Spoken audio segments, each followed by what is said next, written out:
A maioria das vitaminas, elas não são sintetizadas no nosso corpo.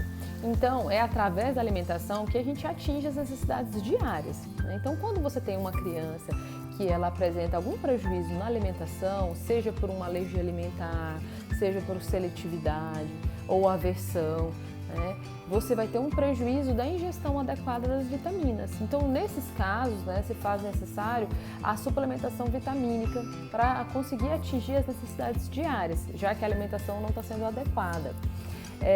Existem situações como os menores de 2 anos, né, que a gente chama de lactentes. Os lactentes, eles apresentam um ritmo acelerado de crescimento, então eles ganham peso e ganham estatura de uma forma bem intensa nesse período. Para que a gente consiga fazer esse crescimento adequado e que a criança ela atinja o seu potencial genético, a gente precisa dar o combustível, né?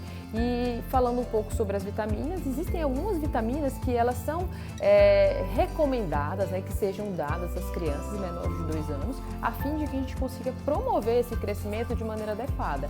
Então, quando você suplementa de maneira adequada, você dá um fator a mais para que ela atinja o seu potencial genético, né? Então, por exemplo, a gente tem um pai e uma mãe que são altos, né? Então, se a criança ela tem um ambiente favorável, ela vai conseguir atingir esse potencial genético, né? Então, se ela tem um menor índice de infecção, se ela tem uma alimentação adequada com a suplementação vitamínica, se necessário, né? Então, você tem fatores que fazem com que ela cresça, porque você está dando substrato, está dando combustível para ela crescer. Então, dentre as vitaminas que elas são essenciais e são recomendadas, né, pela Sociedade Brasileira de Pediatria, a gente tem a vitamina A, a vitamina D e o ferro. Eu vou falar um pouco sobre cada uma, sobre a importância e com relação também aos fatores de risco, né, de deficiência para essas crianças. A vitamina D, né, ela está presente no leite materno, né? Então, e ela depende um pouco da sua produção para ter no leite materno, depende do status da mãe. Se a mãe ela ingere poucos produtos que têm vitamina D, então esse leite ele não vai ser um leite rico em vitamina D. Assim como a mãe é vegetariana também, então você tem uma produção, tem uma quantidade diminuída de vitamina D nesse leite materno, né? Então existem algumas situações nas crianças que são fatores de risco, né, para que se suplemente, né? Como por exemplo, a criança ela tem pele negra, ela usa corticoide, como esse corticoide que é muito difundido, hoje em dia a gente vê muitas crianças usando de forma indiscriminada, que é o Predsim, né? Isso faz com que você diminua, né? Então você tem uma deficiência de vitamina D. Assim como quando as crianças usam remédios para tratar a epilepsia, né? ou as crises convulsivas, né? E a exposição solar, né? Quando você tem uma baixa exposição solar, você também tem uma possibilidade de ter a deficiência vitamínica. Lembrando que a gente deve, né, quando a criança for brincar, for banhar de piscina, for na praia, for nesses lugares, idealmente deve ser bem protegidos com o protetor solar para que a gente diminua o risco, né, dessas crianças no futuro apresentarem câncer de pele, né? Então, é um assunto bastante polêmico, mas a proteção solar ela é altamente recomendada para essas crianças, né? Então, a vitamina D deve ser suplementada nos menores de 2 anos, né?